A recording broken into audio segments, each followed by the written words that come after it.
आपके आपके सहयोगी से पूछता हूं, यश भारती जी, आप भी समर्थन कर रहे हैं, मुझे 2-3 पॉइंट बता दीजिए, इसका क्या फायदा होगा? देखिए, पहले तो मैं ये आपसे जानना चाहूंगा, आपके सवाल से ही सवाल निकल रहा है, आप क्या अपने एक व्यवस्था नहीं रखते हैं? कितने कैमरामैन होंगे, कितने एडिटर्स होंगे, कितने स्क्रिप्ट राइटर्स होंगे, जो अलग अलग कैटेगरीज हैं, आप योजना तो बनाते हैं ना? लेकिन कैमरामैन में कितने, सुनिए कैमरामैन, नहीं आपने बोला, मैं पहले क्लियर कर लूं, कैमरामैन में कितने राजपूत होंगे, कितने पंडित होंगे, कितने ब्राह्मण होंगे, ये हम लोग डिसाइड नहीं करते हैं। कितने कैमरामैन की आवश्यकता बस ये डिसाइड करते हैं। मतलब मैं पूछूं ही नहीं?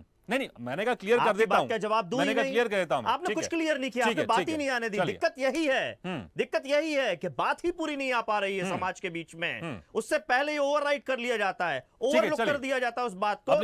एक्चुअल बात है क्या, समस्या है क्या, ये क्यों आवश्यकता है जातीय जनगणना की? इस जातीय जनगणना के ये जो आंकड़े घोषित हुए हैं, इससे क्या परिवर्तन आने वाला है? अभी तक जितनी योजनाएं चल रही थी, मैंने आपसे कहा आप कितने कैमरामैन हैं, उसी के हिसाब से ड्यूटी बांटेंगे, उनका टाइम शेड्यूल करेंगे, स्पॉट डिसाइड करेंगे। ये कैमरामैन भी एक तरीके से एक काम है ना, एक जाति है ना। जाति हमारे समाज में काम को देखते हुए बनी। यादवों का एक काम डिसाइड हुआ, कुम्हार की एक जाति हुई, सब्जी उगाने वाले की एक जाति हुई, सोने के काम करने वाले की एक जाति हुई। कर्म के आधार पर जातियां में बांटी। तो आज तो नहीं है, लेकिन बटी तो है ना पहले से। तो जब बटी है तो उनको मुख्य धारा में लाने के लिए जो आपने जवाब दिया, वही बात मैं चाहता था कि हम अब तो नहीं कहते किसी से कि दूध का काम करने वाला एक विशेष जाति रहेगी, सोने का काम करने वाला एक विशेष जाति रहेगी। तो हम जब सबको मिलाना चाहते हैं, मुख्य धारा में लाना चाहते हैं, और इस काम को, बंटवारे को जाति के आधार पर खत्म करके कर्म के आधार पर ही रखना चाहते हैं कि जो जिस बात का गुणी है उसको उसी काम पे रहने दें, तो व्यवस्था को बनाना पड़ेगा। देखिए सवाल आपका, जवाब मेरा रहने दीजिए, अपना जवाब मत बनाइए उसमें। तो जब आप मुख्य धारा में लाना चाहते हैं, तो मुख्य धारा में लाने के लिए, उस व्यवस्था में लाने के लिए, जब देश में पिछड़ा वर्ग आयोग है, पिछड़ा वर्ग के कल्याण के लिए तमाम योजना है, देश का प्रधानमंत्री ये कहता है मैं ओबीसी हूं, उसको जब नीच कह दिया जाता है तो कहता है मैं नीची जाति से आता हूं, मैं ओबीसी का हूं। तो जब ये नीच जाति से ओबीसी को जोड़ा जाता है, तो उसको मुख्य धारा में लाने के लिए सबसे पहले उसकी गिनती जरूरी है, गिनती के हिसाब से उसकी व्यवस्था जरूरी है कि क्या उसको शिक्षा में जरूरी है, क्या उसको नौकरी में जरूरी है, क्या उसको लोन दे करके मुख्य धारा में कैसे ला सकते हैं, चुनाव लड़वाने के लिए व्यवस्थाएं तभी बेहतर बनेगी।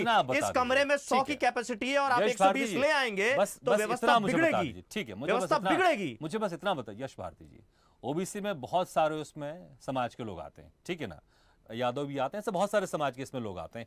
कैसे फायदा अब इसका, इस जो आपने रिपोर्ट जारी की है यहाँ पर, जो आपकी समर्थक पार्टी ने रिपोर्ट जारी की, कैसे इसका फायदा मिलेगा? बस मुझे क्लियर पॉइंट टू पॉइंट बता दीजिए।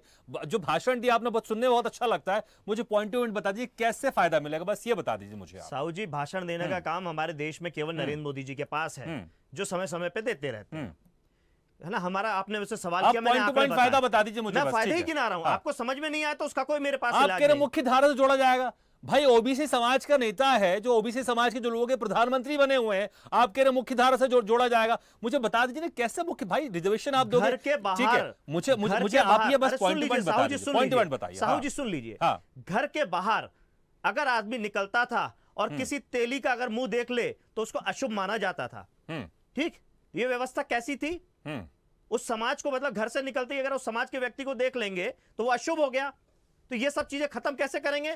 जब उन लोगों को मुख्य धारा में लाएंगे, उनकी गिनती होगी, उनके लिए व्यवस्था करेंगे, उनके लिए व्यवस्था करेंगे। आप नहीं समझना चाहते, मैं वही तो कह रहा हूं, क्या व्यवस्था करोगे, क्या व्यवस्था करोगे, ये मुझे बता दीजिए बस। आप क्या व्यवस्था करेंगे? उनको बेहतर शिक्षा की व्यवस्था करेंगे, जो समाज में छूट गया, जिसको मुंह नहीं देखना चाहता है व्यक्ति। शिक्षा में आरक्षण देंगे, आप ये कह रहे हैं? है शिक्षा में आरक्षण है ऑलरेडी, अब क्या करेंगे? कब से शिक्षा में आप क्या देंगे? कब से है, मैं आपसे पूछना चाह रहा हूँ। आपने कार्यक्रम रखा, बताइए शिक्षा में आरक्षण ओबीसी को कब से? मैं आपसे पूछ रहा हूँ, आप कह रहे हैं शिक्षा में आरक्षण देंगे आप। मैं वही बात कह रहा हूँ ना, आप कार्यक्रम दिखा रहे हैं, बताइए शिक्षा में आरक्षण कब से? मैं, अरे देखिए, आपने कहा ना मैं सवाल पूछूंगा, मैं सवाल पूछ रहा हूं, जवाब दीजिए। मैं जवाब दे रहा हूं, पॉइंट टू पॉइंट बताइए ना। आप शिक्षा में आरक्षण देंगे, नौकरी में आरक्षण देंगे आप। उससे पहले से ये ओबीसी वर्ग पिछड़ा और मुख्य धारा से पिछड़ा था या नहीं पिछड़ा था? तो 2006 से आप ये सोच रहे हैं कि सब चीजें व्यवस्था ठीक हो गई होंगी। सरकारी नौकरियों में आरक्षण जो है वो मंडल और कमंडल की जब लड़ाई हुई थी 90 के दशक में, 96 में पहला ओबीसी व्यक्ति नौकरी में आया है। तो 70 सालों से जो चीज पिछड़ी हुई है, अव्यवस्था लगातार है। और आप ये सोचते, सवाल पूछ करके, और आप ये कह रहे जातियों में भेद लगा देंगे। अरे जो पिछड़ा है उसकी पहले गिनती तो हो जाएगी, उसको आने तो दीजिए। मैं कह रहा हूं क्या करेंगे आप? आरक्षण की सीमा बढ़ाएंगे? अगर जैसे अभी देखिए, मैं आपसे बहुत क्लियर सवाल करता हूं, 63% अगर अत्यंत पिछड़ा वर्ग और पिछड़ा वर्ग को जोड़ लिया जाए तो 63% निकल रहा है उनका, ठीक है। और क्या 63% आरक्षण देंगे आप उनको बिहार में या बाकी सब जगह? बस इतना क्लियर कर दीजिए आप मुझे। हमारा नारा शुरू से है और आज से नहीं है। डॉक्टर राम मनोहर लोहिया, जयप्रकाश नारायण तब से नारा लगा रहे हैं, जिसकी जितनी संख्या बारी उसकी उतनी हिस्सेदारी। 100 में हम 70 के लिए संसोबा ने बांधी गांठ, पिछले पावे 100 में 60।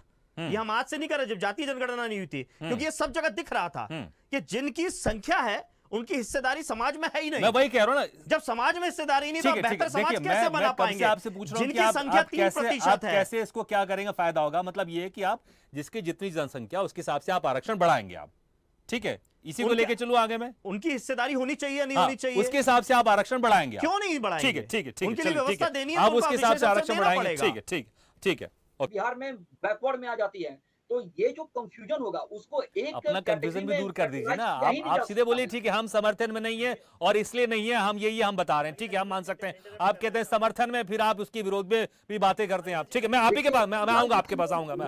हाँ ठीक है, मैंने बात की तो राज्य व्यवस्था को मैंने क्लियर कर दिया भागीरथ जी, मैंने उसको क्लियर किया कि किसकी कितनी योजना के तहत अगर देनी है। तो मैंने इस बात को ये भी किया, मैंने पहले ही कहा था कि अगर उद्देश्य सामाजिक है तो ये उचित है, लेकिन अगर राजनीतिक है तो ये गड़बड़ है। कुछ नहीं पता भागीरथ, ठीक है। आप अभी भी यहाँ वहाँ की बातें करें, ठीक है, ठीक है, ठीक है। अजय कुमार जी, ठीक है, मैं आऊंगा, इस बात दीजिए।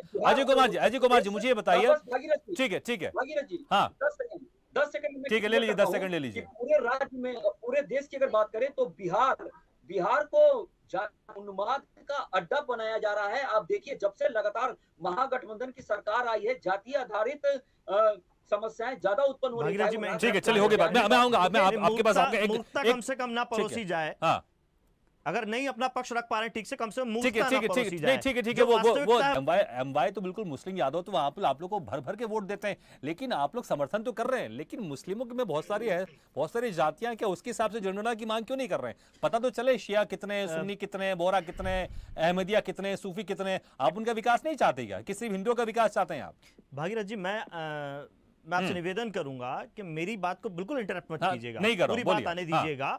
और फिर जो आपको गलत लगे लास्ट में आप मुझसे बात कीजिएगा, मैं एक एक चीज करेक्ट करूंगा। हम जितनी चर्चा कर रहे हैं ना वो पूरी डिरेल है, पटरी पे नहीं दौड़ रही है, और पटरी पे जब तक चीज नहीं चलेगी बातें ठीक से आएंगी नहीं। ओबीसी कहां से आया? आपने देश की आजादी की बात कर ली, पहली कैबिनेट की बैठक कर ली, ओबीसी कहां से आया? एससी आया, एसटी आया, कैसे आया? ये आप सवर्ण शब्द ला रहे हैं। सवर्ण शब्द कौन सा वैधानिक शब्द है? सवर्ण यानी बाकी सब अवर्ण है। तो ये सब जो बातें ना, इस समाज की खाई थी।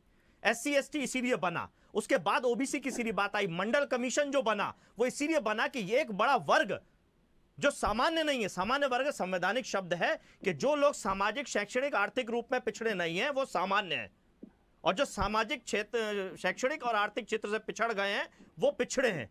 तो पिछड़ों में एससी और एसटी एक वर्ग बना, एक सूची बनी, एक अनुसूची बनी, उनको एससी और एसटी में वर्ग में बांटा गया, और फिर जो छूट गए उनको पिछड़ा वर्ग में रखा गया, जो अन्य पिछड़ा वर्ग है। तो ये ओबीसी ऐसे जनरेट हो, उसके लिए मंडल कमीशन बना। मंडल कमीशन ने काम किया, मंडल कमीशन ने अपनी सिफारिशें दी। उन सिफारिशों में से केवल 2 सिफारिशें लागू हैं देश में। एक नौकरियों में जो 90 के दशक में, जिसका सबसे पहले लाख 96 में मिला। दूसरा, अर्जुन सिंह ने एचआरडी मिनिस्टर रहते हुए 2006 में शिक्षा में आरक्षण दिया। मंडल कमीशन की अभी तक की सारी सिफारिशें बाकी हैं, जिसमें एक बड़ी सिफारिश थी कि जातीय जनगणना होनी चाहिए। तो यह संशोधन के बाद ही हुआ, जैसे 128वें संशोधन अभी हुआ है। दूसरा, बहुत अच्छी बात, मैं बिल्कुल समर्थन करता हूं, अच्छी बात कर मेरा निवेदन ठीक है, आपने बोला, मैंने निवेदन बात नहीं हुई खत्म, नहीं समय कम है इसलिए थोड़ा सा आपने जो व्यवस्थित बात तो आने दीजिए। ओबीसी कौन है? देखिए ये अरे भागीरथ जी, आप सवाल मैं आपसे, देखिए मैं आपसे बिल्कुल नहीं हट रहा हूं, इसलिए कह रहा हूं, ठीक है। तो आपका पूरा फोकस सिर्फ ओबीसी पर है, बाकी जातियों पर नहीं है, बाकी लोगों पर नहीं है। मैं तो वही समय कम है, सवाल के सुन लीजिए ना। नहीं ठीक है, आपके सवाल का जवाब, अगर आप जवाब नहीं चाहते हैं तो मैं आपसे फिर तीसरा सवाल ले लूंगा। मैं आपसे ओबीसी वर्ग में केवल हिंदू शब्द मत डालिए। अन्य पिछड़ा वर्ग जो पिछड़ गया है वो है, उसमें मुस्लिम की भी जातियां हैं, उनकी भी जनगणना हुई है। हमारे जेडीयू के साथी नहीं बता पाए, हमारे बीजेपी के साथी नहीं बता पाएंगे। शामिल किया नहीं तो आप बता दीजिए, कितने सुन्नी है, कितने शिया है, कितने बोहरा समाज है, कितने सूफी है, कितने अहमदिया, बता दीजिए कहां पर आंकड़ा पेश किया आपने। आप जवाब सुनेंगे तब ना, आप ओवरलैप, इसी ने मैंने कहा आप शांत रहेंगे, मैं आपकी हर बात को लेकर के आऊंगा। मध्य प्रदेश के अंदर 14 ऐसी जातियां हैं जो ओबीसी में आती है। मैं मध्य प्रदेश की बात कर रहा हूं, आप बिहार की बात करेंगे, बिहार में भी आएंगी। दूसरी बात, हमारे भारतीय जनता पार्टी के साथी कह रहे थे एक प्रदेश में जो है वो ठाकुर कम्युनिटी आती है, ब्राह्मण कम्युनिटी आती है, वो ओबीसी में आती है, एससी में आती है, एसटी में आती है। अरे वहां उनके राज्य स्तर में उनकी जो सामाजिक, शैक्षणिक और आर्थिक स्थिति है उस हिसाब से आकलन लगाया जाता है। जैसे आप उत्तराखंड में बात करेंगे, आप कहीं और निकल गए, आप बता रहे थे कौन कौन सी जाति आती है। साहब सुनेंगे तो आपकी बात का जवाब बताएंगे आप। 5 मिनट का समय नहीं है, बार सवाल करते जाइए। आपके पास आपको जाने का, आप बता दीजिए सवाल का जवाब में ही हूं। दीजिए। जैसे कि उत्तराखंड में ठाकुर समाज का बहुत बड़ा वर्ग है जो ओबीसी में आता है। मेरा सिंपल सवाल है आपसे, मेरा सिंपल सवाल है, मैं कह रहा हूं सिर्फ हिंदुओं का उत्थान क्यों, मुस्लिमों का उत्थान नहीं चाहते आप? अरे ओबीसी में मुस्लिम जातियां हैं, तो बताइए ना। मैं तो आपसे कह रहा हूं, आज जो आंकड़ा है उसमें कहीं नहीं है कितने शिया है, कितने सुन्नी है, कितने बोहरा है, कितने अहमदिया है, कितने सूफिया है। बस आपने बता दिया है, बस आपने बता दिया 17% मुसलमान है, आपने बता दिया 17% मुसलमान है। ठीक है, ठीक है। समीर कुमार जी, मुस्लिम बांटना चाहते हैं, अटल आप जातियों में बांट रहे हैं, आप जातियों में बांट रहे हैं आप, और आप फिर हिंदू मुस्लिम की बात कर रहे हैं, आप जातियों में बांट रहे हैं आप। समीर कुमार जी, समीर कुमार जी, मेरी आवाज सुनाई दे रही है आपको? ठीक है, समीर कुमार जी, मुझे बताइए, आप लोग जाति आधारित जनगणना की बात कर रहे हैं, तो सिर्फ हिंदुओं को उत्थान करना चाहते हैं आप? इसमें नहीं, समय कम है, माफी चाहूंगा, मेरा समय ले लिया था उनसे। मैं नहीं, ठीक है, मैं समय माफी। देखिए ये बहुत बड़ा मुद्दा, ये जो आप भारतीय जनता पार्टी और ये जो विषय लेकर आ रहे हैं, मुझे लगता है घंटा और चर्चा मंडल और कमंडल की लड़ाई लेकर के भारतीय जनता पार्टी आई थी, जब मंडल के माध्यम से राहुल आनंद जी, समीर कुमार